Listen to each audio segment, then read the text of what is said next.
ഇന്ന് ഈ വീഡിയോ കാണുന്നതിൽ ഭൂരിഭാഗം പേരും ഒരു ഇൻവെസ്റ്റ്മെന്റ് തുടങ്ങാൻ വലിയൊരു പൈസ കയ്യിലേക്ക് വരട്ടെ എന്ന് വിചാരിച്ച് കാത്തിരിക്കുന്ന ആളുകളാണ്. അത് തന്നെയാണ് നിങ്ങൾ ചെയ്യുന്ന ഏറ്റവും വലിയ തെറ്റ്. കാരണം നിങ്ങളുടെ കയ്യിലേക്ക് കൂടുതൽ പൈസ വരുമ്പോൾ നിങ്ങൾക്ക് കൂടുതൽ ചിലവുകൾ ഉണ്ടായിക്കൊണ്ട് വരും. അതിനനുസരിച്ച് നിങ്ങളുടെ ബഡ്ജറ്റ് മാറും, നിങ്ങളുടെ ലൈഫ് സ്റ്റൈൽ മാറും. പക്ഷേ ഇൻവെസ്റ്റ്മെന്റ് മാത്രം നടക്കില്ല. അതുകൊണ്ട് നിങ്ങൾക്കൊരു ഇൻവെസ്റ്റ്മെന്റ് തുടങ്ങാൻ താല്പര്യം ഉണ്ടെങ്കിൽ ആദ്യം ചെയ്യേണ്ടത് നിങ്ങളുടെ ഈ മൈൻഡ് സെറ്റ് എടുത്ത് കളയുക എന്നുള്ളതാണ്.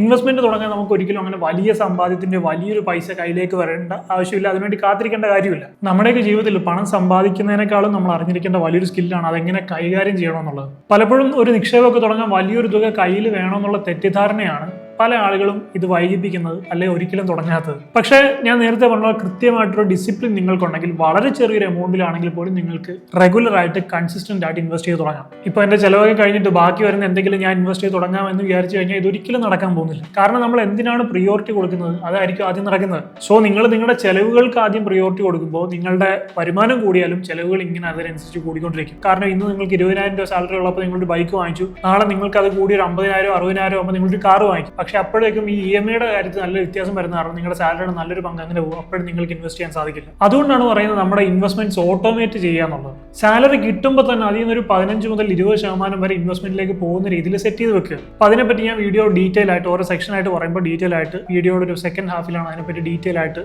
പറയുന്നത്. ഇപ്പോൾ ബേസിക് ആയിട്ടുള്ള കാര്യങ്ങൾ തുടക്കത്തിൽ ഇൻട്രൊഡക്ഷൻ പോലെ പറഞ്ഞു പോകണം. അപ്പോൾ ഈ പറഞ്ഞ പോലെ 15 മുതൽ 20% വരെ നമ്മൾ നീക്കി വെച്ചിട്ട് ബാക്കി വരുന്ന തുകയിൽ നമ്മുടെ ചെലവുകൾ നിർത്താൻ ശ്രമിക്കണം. അതാണ് പ്രോപ്പർ ആയിട്ടുള്ള ഫിനാൻഷ്യൽ ഡിസിപ്ലിൻ എന്ന് പറയുന്നത്. അതായത് ബാക്കി വരുന്ന 80%-ൽ ഒരു 50% നമ്മുടെ പ്രധാനപ്പെട്ട ചെലവുകൾക്കൊക്കെ ആയിട്ട് മാറ്റിവെക്കാം. അതായത് നമ്മുടെ വീടിന്റെ EMI അല്ലെങ്കിൽ റെന്റ്, നമ്മുടെ ഫുഡ്, അങ്ങനെയുള്ള അത്യാവശ്യ കാര്യങ്ങൾക്കായിട്ട് മാറ്റിവെക്കാം. അതിനുശേഷം വരുന്നൊരു 30% നമ്മളുടെ ജീവിതത്തിലെ ഒരു എന്റർടൈൻമെന്റ് പർപ്പസ്, നമ്മുടെ വാൺസിന് വേണ്ടി, അതായത് ഇപ്പൊ നമുക്കൊരു സിനിമ കാണാൻ പോകണം, അല്ലെങ്കിൽ പുറത്ത് ഫാമിലി ആയിട്ട് ഒന്ന് പോയി ഫുഡ് കഴിക്കണം, ഡ്രസ്സ് എടുക്കണം, ഇങ്ങനെയൊക്കെയുള്ള കാര്യങ്ങൾക്ക് വേണ്ടി അത് മാറ്റിവെക്കാം. അപ്പോൾ ഒരു കൃത്യമായിട്ടുള്ള ഫിനാൻഷ്യൽ പ്ലാനിങ് ഉണ്ടെങ്കിൽ നിങ്ങളുടെ വരുമാനം എങ്ങോട്ടാണ് പോകുന്നതെന്നും ഭാവിയിലേക്ക് ഒരു സ്റ്റേബിൾ ആയിട്ടുള്ള ലൈഫിന് വേണ്ടി എത്രത്തോളം ഇനി സമ്പാദിക്കണമെന്നും ഒക്കെ നിങ്ങൾക്ക് ഒരു ഐഡിയ ഉണ്ടാവുള്ളൂ. ഇനിയിപ്പോൾ ചില ആളുകൾ പറയും എനിക്ക് ആകെ കിട്ടുന്ന 20,000 രൂപയാണ്, എൻ്റെ അല്ലാതുള്ള ചിലവുകൾ പോലും നടക്കുന്നില്ല, പിന്നെയാണ് ഇൻവെസ്റ്റ് ചെയ്യാൻ. അപ്പോൾ അത് അവിടുത്തെ പ്രശ്നം എന്ന് പറഞ്ഞാൽ നിങ്ങൾ തന്നെയാണ് നിങ്ങളുടെ പ്രശ്നം. നിങ്ങൾക്ക് 20,000 രൂപ സാലറി കിട്ടുന്നുണ്ടെങ്കിൽ അതിൽ നിങ്ങളുടെ ബേസിക് ആയിട്ടുള്ള ചിലവുകൾ പോലും നടന്നു പോകുന്നില്ലെങ്കിൽ നിങ്ങളുടെ സാലറി എങ്ങനെ ഇൻക്രീസ് ചെയ്യണം എന്ന് ആലോചിക്കേണ്ടത് വളരെ അത്യാവശ്യമുള്ള കാര്യമാണ്. അത് നിങ്ങൾ ചെയ്യുന്നില്ലെങ്കിൽ അവിടെ ഏറ്റവും വലിയ തെറ്റുകാരൻ നിങ്ങൾ തന്നെയാണ്. ഒരിക്കലും എല്ലാം നമ്മൾ ഈ വീട്ടിൽ ഇരുന്ന് കഴിഞ്ഞാൽ എല്ലാവരും നമുക്ക് വീട്ടിൽ കൊണ്ട് തരില്ല. അപ്പം നിങ്ങൾക്ക് 20,000 രൂപ സാലറി കിട്ടുന്നുണ്ടെങ്കിൽ നിങ്ങൾ ആലോചിക്കണം അത് എങ്ങനെ ഇൻക്രീസ് ചെയ്യാം, എങ്ങനെ എനിക്ക് എൻ്റെ സാലറി കൂട്ടിക്കൊണ്ടുവരാം. ഫിനാൻഷ്യൽ ഡിസിപ്ലിൻ എന്ന് പറയുന്നത് ഒരിക്കലും പിശുക്കലല്ല. ഞാൻ നേരത്തെ പറഞ്ഞ പോലെ അതായത് 20,000 രൂപ കിട്ടുന്നുള്ള ആ 20,000-ത്തിനകത്ത് ജീവിതകാലം മുഴുവൻ ജീവിക്കാൻ വേണ്ടി ബാക്കിയുള്ള കാര്യങ്ങളെല്ലാം പിശുക്കുക എന്നുള്ളതല്ല. നമ്മുടെ കിട്ടുന്ന വരുമാനത്തിനനുസരിച്ച് ബഡ്ജറ്റ് പ്ലാൻ ചെയ്യുകയും ചെയ്യണം. അതിനനുസരിച്ച് നമ്മുടെ വരുമാനം എങ്ങനെ ഉയർത്തിക്കൊണ്ടുവരാമെന്ന് കൺസിസ്റ്റന്റ് ആയിട്ട് ശ്രമിച്ചുകൊണ്ടിരിക്കണം. അതിനൊരു ലിമിറ്റ് നമ്മൾ വെക്കരുത്. 50,000 കിട്ടുവാണെങ്കിൽ അടുത്ത് നമ്മളൊരു 70,000 എങ്ങനെ ആക്കാൻ ശ്രമിച്ചുകൊണ്ടിരിക്കുക. ഇപ്പോൾ 70,000 കിട്ടുന്ന ആൾ അടുത്ത് നമുക്ക് എങ്ങനെ 1,00,000 ആക്കാൻ ശ്രമിച്ചുകൊണ്ടിരിക്കുക. എന്നാൽ മാത്രമേ ജീവിതത്തിൽ പുരോഗതി ഉണ്ടാവണം, ഇമ്പ്രൂവ്മെന്റ്സ് ഉണ്ടാവണം, നമുക്ക് അടുത്ത ലെവലിലേക്ക് പോകാൻ സാധിക്കുള്ളൂ. അപ്പോൾ ഇൻവെസ്റ്റ്മെന്റിനെ കുറിച്ച് കാര്യമായിട്ട് പറയുന്നതിന് മുമ്പ് അതിന് മുമ്പ് നമ്മൾ ഒരു വീട് വെക്കുമ്പോൾ അതിന്റെ ഫൗണ്ടേഷൻ പോലെ ആദ്യം സ്ട്രോങ് ആക്കി വെക്കേണ്ട കുറച്ച് കാര്യങ്ങളുണ്ട്. അതിന് ഞാൻ ആദ്യം പറയാം. അതിൽ ഒന്നാമത്തെ കാര്യമാണ് ഒരു എമർജൻസി ഫണ്ട് തയ്യാറാക്കി വെക്കുക എന്നുള്ളത്. കാരണം ഇപ്പോഴും നിങ്ങൾക്കറിയാം പല സ്ഥലത്തും യുദ്ധം കാര്യങ്ങളൊക്കെ നടക്കുന്നു, പല ആളുകളുടെയും ജോലി പോകുന്നു, പല മേഖലകളും ഇപ്പം ഇടിഞ്ഞുകൊണ്ടിരിക്കുകയാണ്. അതായത് ഇപ്പോൾ പല ഹോട്ടൽ ബിസിനസ്സുകളൊക്കെ കാര്യമായിട്ടുള്ള അവിടെ ബിസിനസ് നടക്കുന്നില്ല. അതുപോലെ തന്നെ LPG-യുടെ ക്ഷാമം, അങ്ങനെയുള്ള പല പല പ്രശ്നങ്ങളാണ്. അപ്പൊ ഇങ്ങനെയുള്ള എന്തെങ്കിലുമൊക്കെ ഒരു അടിയന്തരാവസ്ഥയൊക്കെ ഉണ്ടാകുകയാണെങ്കിൽ അവിടെ നിങ്ങൾ നേരത്തെ ഒരു എമർജൻസി ഫണ്ട് തയ്യാറാക്കി വെച്ചിട്ടുണ്ടെങ്കിൽ നിങ്ങൾക്ക് ഇത് ഭയങ്കരമായിട്ട് പ്രയോജനം ചെയ്യും. എമർജൻസി ഫണ്ട് എന്ന് പറയുന്നത് ഇപ്പൊ നിങ്ങളുടെ ഒരു മാസത്തെ വരുമാനം അല്ലെങ്കിൽ ഒരു മാസത്തെ ചെലവിന്റെ ഒരു 6 മുതൽ 12 മടങ്ങ് വരെയുള്ള ഫണ്ട് നിങ്ങൾ തയ്യാറാക്കി വെക്കുക എന്നുള്ളതാണ്. അതായത് ഒരു മാസത്തെ നിങ്ങളുടെ ചിലവ് 20,000 രൂപയാണെങ്കിൽ നിങ്ങളൊരു 1,20,000 മുതൽ 2,40,000 രൂപ വരെ എമർജൻസി ഫണ്ടായിട്ട് സൂക്ഷിച്ചു വെക്കണം. അത് നിങ്ങൾ എപ്പോഴും എടുക്കുന്ന അക്കൗണ്ടിൽ നിന്ന് മാറ്റി മറ്റൊരു സേവിങ്സ് അക്കൗണ്ടിലോ അല്ലെങ്കിൽ ഒരു ലിക്വിഡ് ഫണ്ടിലോ മാറ്റി വെക്കുന്നതാണ് ഏറ്റവും ബെസ്റ്റ്. ഇത് ബാക്കിയുള്ള ഇൻവെസ്റ്റ്മെന്റ്സുമായിട്ട് മിക്സ് ചെയ്യരുത്. അതുപോലെ തന്നെ അത്ര അത്യാവശ്യമല്ലാത്ത കാര്യങ്ങൾക്ക് വേണ്ടി ഈ പൈസയിൽ നിന്ന് എടുക്കാതിരിക്കുക. അതായത് ഇപ്പോൾ ഒരു ഉദാഹരണം പറയുകയാണെങ്കിൽ പെട്ടെന്ന് നിങ്ങളുടെ വീട്ടിലെ TV അടിച്ചു പോയി, എമർജൻസി ഫണ്ട് ഉണ്ടല്ലോ അതിൽ നിന്ന് എടുക്കാമെന്ന് വിചാരിച്ചിട്ട് നേരെ അതിൽ നിന്ന് പോയി പൈസ എടുത്തുകൊണ്ട് പോയി വന്നിട്ട് TV വാങ്ങിക്കരുത്. ഈ എമർജൻസി ഫണ്ട് എന്നുള്ളത് അതിന്റെ പേര് പോലെ തന്നെ എമർജൻസി ആയിട്ടുള്ള സിറ്റുവേഷൻസിൽ ഉപയോഗിക്കാനുള്ളതാണ്. അപ്പോൾ അതിന് ജസ്റ്റിഫയബിൾ ആയിട്ടുള്ള ഒരു സിറ്റുവേഷൻ വരുമ്പോൾ മാത്രം അതിൽ നിന്ന് എടുക്കുക. അപ്പോൾ പെട്ടെന്ന് ഈ പറയുന്ന പോലെ ജോലി നഷ്ടപ്പെടുക അല്ലെങ്കിൽ എന്തെങ്കിലുമൊക്കെ ഫിനാൻഷ്യൽ ക്രൈസിസ് ഉണ്ടാകുമ്പോൾ മറ്റൊരു ജോലി കണ്ടെത്തുന്നവരെ അല്ലെങ്കിൽ മറ്റൊരു ഇൻകം സോഴ്സ് കണ്ടെത്തുന്നവരെ നിങ്ങൾക്ക് ആരുടെ മുമ്പിലും സഹായം അഭ്യർത്ഥിക്കാതെ കടം വാങ്ങിക്കാതെ മുന്നോട്ട് ജീവിച്ചു പോകാൻ സാധിക്കും. അപ്പോൾ ഇതാണ് ഒന്നാമത്തെ കാര്യം. ഇനി നമുക്ക് സംഭവിക്കാൻ സാധ്യതയുള്ള രണ്ടാമത്തെ ഏറ്റവും വലിയ ഒരു പ്രശ്നമാണ് നമ്മൾ സോൾവ് ചെയ്യാൻ പോകുന്നത്. പെട്ടെന്നൊരു ഹോസ്പിറ്റൽ എമർജൻസി ഉണ്ടാകുന്നത്, ഇന്ന ദിവസം എനിക്ക് ആക്സിഡന്റ് ഉണ്ടാകും അല്ലെങ്കിൽ ഇന്ന ദിവസം എനിക്കൊരു അസുഖം വരും എന്നൊന്നും നമുക്ക് ഒരിക്കലും പ്രീ പ്ലാൻ ചെയ്യാൻ പറ്റില്ല. അപ്പോൾ അങ്ങനെ ഒട്ടും പ്രതീക്ഷിക്കാതെ നമ്മുടെ ജീവിതത്തിലേക്ക് കയറി വരുന്ന ഒരു ഇൻസിഡന്റ് ആണ് ഹോസ്പിറ്റൽ എമർജൻസി എന്ന് പറയുന്നത്. അപ്പോൾ അതിനെ നമ്മൾ എങ്ങനെ നേരിടണം? മെഡിക്കൽ എക്സ്പെൻസുകളൊക്കെ വളരെയധികം കൂടി വന്നുകൊണ്ടിരിക്കുന്ന ഒരു കാലഘട്ടമാണ്. അപ്പോൾ പെട്ടെന്ന് ഈ പറയുന്ന പോലെ എന്തെങ്കിലും അസുഖം വന്ന ഒരു 5 ലക്ഷം മുതൽ 10 ലക്ഷം രൂപ വരെയൊക്കെ ചെലവ് വന്നു കഴിഞ്ഞാൽ നിങ്ങളുടെ ഈ എമർജൻസി ഫണ്ട് കൊണ്ടും തികയില്ല. കയ്യിലുള്ള സ്വർണ്ണമോ ഗോൾഡോ ലാൻഡോ ഒക്കെ പ്ലെഡ്ജ് ചെയ്താൽ പോലും ചിലപ്പോൾ അത് നിങ്ങൾക്ക് മാനേജ് ചെയ്യാൻ പറ്റിയെന്ന് വരില്ല. ഇനി എന്തെങ്കിലും ഒരു ഗുരുതര രോഗമൊക്കെയാണ് വരുന്നതെങ്കിൽ, ഒരു ക്രിട്ടിക്കൽ ഇൽനസ് ഒക്കെ ആണെങ്കിൽ 50-60 ലക്ഷം രൂപയൊക്കെ ടോട്ടൽ ട്രീറ്റ്മെന്റ് എക്സ്പെൻസ് വന്നു കഴിഞ്ഞാൽ വീടും പറവും വിറ്റാൽ പോലും ചിലപ്പോൾ അത് മീറ്റ് ചെയ്യാൻ സാധിക്കില്ല. അപ്പോൾ അതുകൊണ്ടാണ് ഞാൻ മിക്ക വീഡിയോയിലും ഹെൽത്ത് ഇൻഷുറൻസിന്റെ ഇമ്പോർട്ടൻസിനെ കുറിച്ച് പറയുന്നത്. നിങ്ങൾക്ക് സാലറി ഉള്ളപ്പോൾ തന്നെ ആദ്യം എടുത്തു വെക്കേണ്ട ഒരു കാര്യമാണ് ഈ ഹെൽത്ത് ഇൻഷുറൻസ്. വെറും 400-500 രൂപ, അതായത് നിങ്ങളൊരു വീക്കെൻഡ് ഒരു സിനിമ കാണാൻ പോകുന്ന പൈസ അല്ലെങ്കിൽ ഒരു മന്തി കഴിക്കുന്ന പൈസയ്ക്കൊക്കെ 1 കോടി രൂപ വരെ കവറേജ് ലഭിക്കുന്ന തരത്തിലുള്ള പ്ലാനുകൾ ഇന്നുണ്ട്. കമ്പയർ ചെയ്തെടുക്കാനുള്ള അവസരമുണ്ട്. അപ്പോൾ അങ്ങനെ നിങ്ങൾക്ക് കമ്പയർ ചെയ്ത് ഇഷ്ടമുള്ള ഒരു കമ്പനിയുടെ ഹെൽത്ത് ഇൻഷുറൻസ് എടുക്കാനുള്ള ലിങ്ക് ഞാൻ വീഡിയോയുടെ കമന്റ് സെക്ഷനിലും ഡിസ്ക്രിപ്ഷനിലും കൊടുത്തിട്ടുണ്ട്. അല്ലെങ്കിൽ സ്ക്രീനിൽ കാണുന്ന QR കോഡ് സ്കാൻ ചെയ്താലും മതി. Diabetes, thyroid issues, BP, asthma ഇങ്ങനെയുള്ള അസുഖങ്ങളൊക്കെ ഉണ്ടെങ്കിൽ 1ാമത്തെ ദിവസം മുതൽ തന്നെ കവറേജ് ലഭിക്കുന്ന തരത്തിലുള്ള പ്ലാനുകളും ഉണ്ട്. ക്ലെയിമിന്റെ കാര്യത്തിൽ നിങ്ങൾ പേടിക്കേണ്ട കാര്യമില്ല, അതൊക്കെ 30 മിനിറ്റിനുള്ളിൽ തന്നെ ലഭിക്കും. പിന്നെ ഇപ്പോൾ എടുക്കുന്ന ആളുകൾക്ക് 25% വരെ ഡിസ്കൗണ്ടും ഉണ്ട്. ഇനി പ്രവാസികൾക്കൊക്കെ ആണെങ്കിൽ നിങ്ങൾ ജോലി ചെയ്യുന്ന വിദേശ രാജ്യത്ത് നിന്ന് എടുക്കുന്നതിനേക്കാളും 35% വരെ ചിലവ് കുറവിൽ ഇന്ത്യയിൽ നിന്ന് എടുക്കാം. പിന്നെ വേറൊരു കാര്യമാണ്, ഞാൻ ഹെൽത്തിയാണ്, എനിക്കൊരു കുഴപ്പമില്ല, ഞാൻ ജിമ്മിൽ പോകുന്നുണ്ട്, വർക്കൗട്ട് ചെയ്യുന്നുണ്ട് എന്നൊക്കെ വിചാരിച്ച് എടുക്കാതിരിക്കുന്നത് വലിയൊരു മണ്ടത്തരമാണ്. കാരണം നമ്മളിപ്പോൾ ഒരുപാട് ന്യൂസ് കാണുന്നുണ്ട്. ജിമ്മിൽ വർക്കൗട്ട് ചെയ്തുകൊണ്ടിരിക്കുന്ന ആൾക്കാർ തന്നെ 20, 25, 30, 32 വയസ്സുള്ള ആൾക്കാരൊക്കെ കുഴഞ്ഞു വീണ് ചെറുപ്പക്കാർ മരിക്കുന്നത്, അല്ലെങ്കിൽ കുഴഞ്ഞു വീണ് ഓരോരോ അസുഖങ്ങൾ സംഭവിക്കുന്നത്, അല്ലെങ്കിൽ അങ്ങനെയുള്ള ആൾക്കാർക്കൊക്കെ ഓരോ സീരിയസ് ആയിട്ടുള്ള സിവിയർ ആയിട്ടുള്ള ഹാർട്ട് ഇഷ്യൂസും മറ്റ് അസുഖങ്ങളൊക്കെ ഉണ്ടാകുന്നത്. അപ്പോൾ അതുകൊണ്ട് ഇതുവരെ ഹെൽത്ത് ഇൻഷുറൻസ് എടുക്കാത്തവരും ആവശ്യമായിട്ടുള്ള കവറേജ് ഇല്ലാത്തവരും തീർച്ചയായിട്ടും ഇപ്പോൾ തന്നെ ആ ലിങ്ക് ഒന്ന് ചെക്ക് ചെയ്ത് നോക്കുക. നിങ്ങൾക്കും കുടുംബത്തിനും വേണ്ടി നല്ലൊരു ഹെൽത്ത് ഇൻഷുറൻസ് പോളിസി എടുത്തു വെക്കുക. കാരണം നന്നായിട്ട് ജീവിച്ചുകൊണ്ടിരിക്കുന്ന പല ആളുകളും ദാരിദ്ര്യത്തിലേക്ക് പോകുന്നതിന്റെ വലിയൊരു കാരണം ഈ ഹോസ്പിറ്റൽ ചെലവുകളൊക്കെയാണ്. അപ്പോൾ ഒന്നാമത്തെ കാര്യം നമ്മൾ പറഞ്ഞു എമർജൻസി ഫണ്ട്, രണ്ടാമത്തെ കാര്യം നമ്മൾ പറഞ്ഞു ഹെൽത്ത് ഇൻഷുറൻസ്, മൂന്നാമത്തെ കാര്യം എന്ന് പറയുന്നത് ഹെൽത്ത് ഇൻഷുറൻസ് പോലെ തന്നെ പ്രധാനപ്പെട്ട കാര്യമാണ് ടേം ഇൻഷുറൻസ്. അത് ചിലപ്പോൾ ഈ വീഡിയോ കാണുന്ന പല ആൾക്കാരും ചിലപ്പോൾ കുടുംബത്തെ ഓർത്തൊക്കെ എടുത്തു വെച്ചിട്ടുണ്ടാവും. പക്ഷെ നമ്മൾ ആലോചിക്കേണ്ട കാര്യം, നാളെ ആ കുടുംബത്തിന്റെ മെയിൻ ഇൻകം സോഴ്സ് ആയിട്ടുള്ള വ്യക്തി മരണപ്പെട്ടാൽ കിട്ടുന്ന തുക കൊണ്ട് എത്ര നാൾ ഈ കുടുംബത്തിന് മുന്നോട്ട് പോകാൻ സാധിക്കും എന്ന് നമ്മൾ ആലോചിക്കണം. അതുകൊണ്ട് പേരിന് കവറേജ് ഉള്ള ഒരു ലൈഫ് ഇൻഷുറൻസോ ടേം ഇൻഷുറൻസ് എടുത്തു വെച്ചിട്ട് കാര്യമില്ല. മിനിമം 1-2 കോടിയെങ്കിലും കവറേജ് കിട്ടുന്ന തരത്തിലുള്ള ചെലവ് കുറഞ്ഞ ടേം ഇൻഷുറൻസ് ആണ് നമ്മൾ ഇതിനു വേണ്ടി എടുത്തു വെക്കേണ്ടത്. അതും ഈ പറഞ്ഞ പോലെ 400-500 രൂപ മുതൽ മന്ത്ലി പ്രീമിയത്തിൽ 2 കോടി രൂപ വരെ കവറേജ് ലഭിക്കുന്ന തരത്തിലുള്ള ടേം ഇൻഷുറൻസ് പ്ലാനുകൾ ഇപ്പോൾ അവൈലബിൾ ആണ്. ഡിസ്ക്രിപ്ഷനിലും കമന്റിലുള്ള ലിങ്ക് നോക്കുകയാണെങ്കിൽ നിങ്ങൾക്ക് ഇന്ത്യയിലെ ടോപ്പ് കമ്പനിയുള്ള ടേം ഇൻഷുറൻസ് പ്ലാനുകൾ കാണാൻ സാധിക്കും. അല്ലെങ്കിൽ സ്ക്രീനിൽ കാണുന്ന ഈ QR കോഡ് സ്കാൻ ചെയ്താലും മതി. നിങ്ങൾക്ക് ഇഷ്ടമുള്ള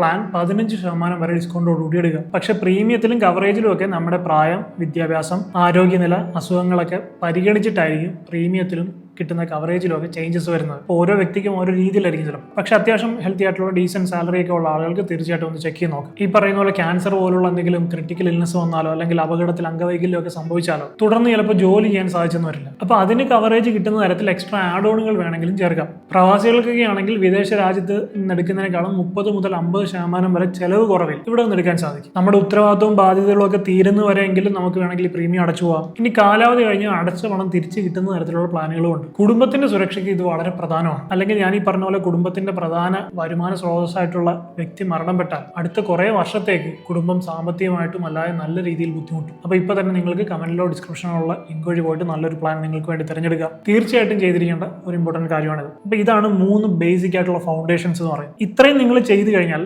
അടുത്ത നിങ്ങൾ ചെയ്യേണ്ടത് ഇൻവെസ്റ്റ്മെന്റ് തുടങ്ങുക എന്നുള്ളതാണ്. അതായത് നമുക്ക് വെറും 100 രൂപ മുതൽ വേണമെങ്കിൽ തന്നെ ഇൻവെസ്റ്റ് ചെയ്ത് തുടങ്ങാം. ഇപ്പോൾ ഗ്രോ പോലുള്ള ആപ്പുകളിലൊക്കെ നിങ്ങൾക്ക് മ്യൂച്വൽ ഫണ്ടിൽ SIP വളരെ ഈസി ആയിട്ട് ചെയ്യാൻ സാധിക്കും. നിങ്ങൾക്ക് ഇഷ്ടമുള്ള ഏത് ആപ്പ് വേണമെങ്കിലും ചെയ്യാം. പക്ഷേ ഇപ്പോൾ ഏറ്റവും കൂടുതൽ ആൾക്കാർ ഉപയോഗിക്കുന്നതും കുറച്ചുകൂടി ഈസി ആയിട്ടുള്ള ഇന്റർഫേസ് ആയിട്ടാണ് അതിന്റെ കാര്യം പറഞ്ഞത്. അപ്പോൾ അതിൽ മ്യൂച്വൽ ഫണ്ട് സെക്ഷൻസിൽ നോക്കുകയാണെങ്കിൽ നിങ്ങൾക്ക് 100 രൂപയ്ക്ക് കാണാൻ സാധിക്കും, 500 രൂപയ്ക്ക് കാണാൻ സാധിക്കും, 1000 രൂപയ്ക്ക് കാണാൻ സാധിക്കും. അപ്പോൾ നിങ്ങൾക്ക് ഇഷ്ടപ്പെട്ട ഒരു എമൗണ്ട് തിരഞ്ഞെടുത്ത് കൺസിസ്റ്റന്റ് ആയിട്ട് നിങ്ങൾക്ക് അതിൽ SIP സ്റ്റാർട്ട് ചെയ്യാൻ സാധിക്കും. അതായത് സിമ്പിൾ ആയിട്ടുള്ള എക്സാമ്പിൾ ഞാൻ പറഞ്ഞാൽ വെറും 500 രൂപ എടുക്കുക. നിങ്ങൾ 20 വയസ്സിലോ അല്ലെങ്കിൽ 25 വയസ്സിലോ അല്ലെങ്കിൽ 30 വയസ്സ് പിടിച്ചു നിങ്ങൾ മാസം 500 രൂപ വെച്ച് ഇൻവെസ്റ്റ് ചെയ്യാൻ തുടങ്ങുന്ന വിചാരിക്കുക. അപ്പോൾ കുറേ വർഷത്തിന് ശേഷം ഒരു 30 വർഷത്തിന് ശേഷം നിങ്ങൾക്ക് ഒരു ആവറേജ് റിട്ടേൺ CAGR എന്ന് പറയുന്ന ഒരു 15% കിട്ടിയെന്ന് വിചാരിക്കുക. നിങ്ങളപ്പോൾ ഒരു ഫ്ലെക്സി ക്യാപ് ഫണ്ടിൽ ഒരു small cap, mid cap fund അങ്ങനെയുള്ള ഒരു മീഡിയം ഫണ്ടിൽ ഇൻവെസ്റ്റ് ചെയ്തു. ഈ പറയുന്ന പോലെ 15% വെച്ച് കിട്ടിയാൽ പോലും 30 വർഷം കഴിയുമ്പോൾ നിങ്ങൾ മൊത്തം ഇൻവെസ്റ്റ് ചെയ്തിട്ടുള്ള തുക എന്ന് പറയുന്നത് 1,80,000 രൂപയാണ്. പക്ഷേ നിങ്ങൾക്ക് അവിടെ കിട്ടുന്ന റിട്ടേൺ എന്ന് പറയുന്നത് ഏകദേശം 35 ലക്ഷത്തിന് മുകളിലാണ്. വെറും 500 രൂപ വെച്ച് ഇൻവെസ്റ്റ് ചെയ്യാനുള്ള കാര്യം ഞാൻ പറഞ്ഞു. അപ്പോൾ നിങ്ങൾ ആലോചിച്ച് നോക്കി, 1,80,000 പോയി കഴിഞ്ഞാൽ ബാക്കി ഏകദേശം ഒരു 33,20,000 രൂപയാണ് നിങ്ങളുടെ പ്രോഫിറ്റ് എന്ന് പറയുന്നത്. നിങ്ങൾക്ക് ഇതിൽ നിന്ന് കിട്ടിയ ലാഭം എന്ന് പറയുന്നത്. അതാണ് കോമ്പൗണ്ടിങ്ങിന്റെ പവർ എന്ന് പറയുന്നത്. പക്ഷേ ഈ കോമ്പൗണ്ടിങ്ങിന്റെ ബെനിഫിറ്റ് അല്ലെങ്കിൽ കോമ്പൗണ്ടിങ്ങിന്റെ പവർ നമുക്ക് കിട്ടണമെങ്കിൽ നമ്മൾ കൺസിസ്റ്റന്റ് ആയിട്ട് കൃത്യമായിട്ട് ഇൻവെസ്റ്റ് ചെയ്തുകൊണ്ടിരിക്കണം. ഇനി നിങ്ങൾക്ക് മറ്റൊരു ഓപ്ഷൻ എന്ന് പറയുന്നത് നിങ്ങളുടെ ജീവിതകാലം മുഴുവൻ നിങ്ങളുടെ ഒരു ചെറിയ ശമ്പളത്തിലായിരിക്കില്ല നിങ്ങൾ ഇരിക്കുന്നത്. ഇപ്പോൾ 2026 നിങ്ങളുടെ വരുമാനം എന്ന് പറയുന്ന ഒരു 15,000 രൂപയാണെങ്കിൽ അതിൽ നിന്ന് ഒരു 500 രൂപ മാറ്റിവെക്കാൻ നിങ്ങൾക്ക് വലിയ ബുദ്ധിമുട്ടൊന്നും ഉണ്ടാവില്ല. ഒരാഴ്ച ഒരു സിനിമ കാണാൻ പോകുന്ന പൈസയുള്ളൂ, ഒരാഴ്ച സിനിമ കാണാമെന്ന് വിചാരിച്ചു കഴിഞ്ഞാൽ നിങ്ങൾക്ക് ഈ 500 രൂപ മാറ്റി വെക്കാം. അങ്ങനെ 2026 മുഴുവൻ നിങ്ങൾ 500 രൂപ ഇൻവെസ്റ്റ് ചെയ്തു. 2027 ആയപ്പോൾ നിങ്ങൾക്ക് ചെറിയൊരു സാലറി ഇൻക്രിമെന്റ് ഉണ്ടായി. നിങ്ങളുടെ ശമ്പളം എന്ന് പറയുന്നത് ഇപ്പോൾ 17,500 രൂപ എന്ന് വെക്കുക. അപ്പോൾ ഈ എക്സ്ട്രാ കിട്ടിയ 2,500 വീണ്ടും ഒരു 500 രൂപ ഇൻവെസ്റ്റ്മെന്റിലേക്ക് നിങ്ങൾ മാറ്റി വെക്കുക. അപ്പോൾ 2027 നിങ്ങൾ ഇൻവെസ്റ്റ് ചെയ്യുന്നത് എല്ലാ മാസം 1000 രൂപ വെച്ചാണ്. 2028 ആയപ്പോൾ നിങ്ങൾക്ക് 20,000 രൂപയായി. വീണ്ടും നിങ്ങൾ 500 രൂപ മാറ്റി വെക്കുന്നു. ഇപ്പൊ നിങ്ങളുടെ മന്ത്ലി ഇൻവെസ്റ്റ്മെന്റ് എന്ന് പറയുന്നത് 1,500 രൂപയാണ്. 1,500 ഇൻറ്റു 12 മാസം. അങ്ങനെ അടുത്ത 30 വർഷത്തേക്ക് നിങ്ങൾ ഇൻവെസ്റ്റ് ചെയ്തു. നിങ്ങൾക്കൊരു ആവറേജ് റിട്ടേൺ 15% വെച്ച് കിട്ടിക്കഴിഞ്ഞാൽ നിങ്ങൾക്ക് 30 വർഷം കഴിയുമ്പോൾ കിട്ടുന്ന തുക എത്രയാണെന്ന് എന്തെങ്കിലും ഒരു ഐഡിയ ഉണ്ടോ? പറ്റുമെങ്കിൽ വീഡിയോ പോസ്റ്റ് ചെയ്ത് വെച്ചിട്ടൊന്ന് കമന്റ് ചെയ്യുക. ഓക്കെ, കമന്റ് ചെയ്ത് കാണുമെന്ന് പ്രതീക്ഷിക്കുന്നു. നിങ്ങൾ ടോട്ടൽ ഇൻവെസ്റ്റ് ചെയ്ത തുക എന്ന് പറയുന്നത് 27,90,000 രൂപയാണ്. നിങ്ങൾ ഓരോ വർഷവും ഒരു 500 രൂപ വെച്ച് കൂട്ടിയതിന്റെ എഫക്റ്റ് ആണ് നിങ്ങൾ ഇപ്പോൾ കാണുന്നത്. പക്ഷേ ഇത് നിങ്ങൾ ഇൻവെസ്റ്റ് ചെയ്ത മാത്രം തുക.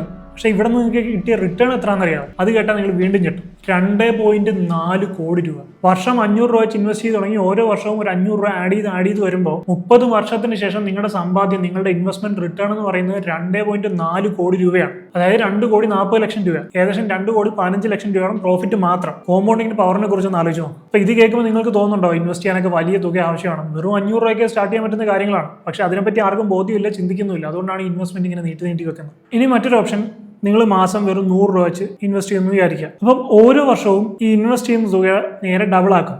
അതായത് ആദ്യത്തെ വർഷം മുഴുവൻ നിങ്ങൾ മാസം 100 രൂപ വെച്ച് ഇൻവെസ്റ്റ് ചെയ്യുന്നു. രണ്ടാമത്തെ വർഷം മുഴുവൻ നിങ്ങൾ 200 രൂപ വെച്ച് ഇൻവെസ്റ്റ് ചെയ്യുന്നു. മൂന്നാമത്തെ വർഷം മുഴുവൻ നിങ്ങൾ 400 രൂപ വെച്ച് ഇൻവെസ്റ്റ് ചെയ്യുന്നു. നാലാമത്തെ വർഷം നിങ്ങൾ 800 രൂപ വെച്ച് ഇൻവെസ്റ്റ് ചെയ്യുന്നു. അഞ്ചാമത്തെ വർഷം നിങ്ങൾ 1,600 രൂപ വെച്ച് ഇൻവെസ്റ്റ് ചെയ്യുന്നു. മതി. ഈ 5ാമത്തെ വർഷം നിങ്ങൾ ഈ 1,600 രൂപയ്ക്ക് അവിടെ കൊണ്ട് നിങ്ങൾ ഡബിളിംഗ് പരിപാടി നിർത്തുന്നു. ബാക്കിയുള്ള 25 വർഷം, ഈ 5 വർഷം നിങ്ങൾ ഇങ്ങനെ ഡബിൾ ചെയ്ത് വന്നു. ബാക്കിയുള്ള 25 വർഷം നിങ്ങൾ ഈ 1,600 രൂപ വെച്ച് ഇൻവെസ്റ്റ് ചെയ്ത് പോകുന്നു വിചാരിക്കുക. അങ്ങനെ ടോട്ടൽ 30 വർഷം. നേരത്തെ പറഞ്ഞ പോലെ ഒരു 15% CAGR. അപ്പം ടോട്ടൽ നിങ്ങൾ ഇൻവെസ്റ്റ് ചെയ്തിരിക്കുന്ന തുക എന്ന് പറയുന്നത് 5,30,000 രൂപയാണ്. നിങ്ങൾ ജനറേറ്റ് ചെയ്തിരിക്കുന്ന റിട്ടേൺ എന്ന് പറയുന്നത് ഏകദേശം 70 ലക്ഷം രൂപയോളാണ്. അപ്പൊ അവിടെയും നിങ്ങൾക്ക് നിസാരമായിട്ട് ഈ തുക മാറ്റിവെച്ച് 70 ലക്ഷം രൂപ വരെ ഒരു 30 വർഷത്തിൽ നിങ്ങളുടെ പ്രായമാകുന്ന സമയത്ത് നിങ്ങളുടെ റിട്ടയർമെന്റ് ഫണ്ടായിട്ട് നിങ്ങൾക്ക് അത് ഉപയോഗിക്കാം. അല്ലെങ്കിൽ നിങ്ങൾ പ്രായമാകുന്ന സമയത്ത് ചിലപ്പോൾ നിങ്ങൾ ജോലി ചെയ്യാൻ പറ്റാതാകുമ്പോൾ നിങ്ങളുടെ കുട്ടികളുടെ വിദ്യാഭ്യാസത്തിനോ അവരുടെ വിവാഹത്തിനോ അല്ലെങ്കിൽ നിങ്ങളുടെ തന്നെ ഞാൻ നേരത്തെ പറഞ്ഞ റിട്ടയർമെന്റ് ഫണ്ടായിട്ട് ഉപയോഗിക്കാം. അപ്പോൾ ഇത്രത്തോളമാണ് ഇൻവെസ്റ്റ്മെന്റിന്റെ പവർ എന്ന് പറയുന്നത്. ഈ ഇൻവെസ്റ്റ് ചെയ്യാൻ നമുക്ക് ഒരിക്കലും ലക്ഷങ്ങളോ കോടികളോ 10,000-ങ്ങളോ ഒന്നും വേണ്ട. 100, 500 മുതൽ തന്നെ നമുക്ക് ഇൻവെസ്റ്റ് ചെയ്ത് തുടങ്ങാം. അതുകൊണ്ട് തന്നെ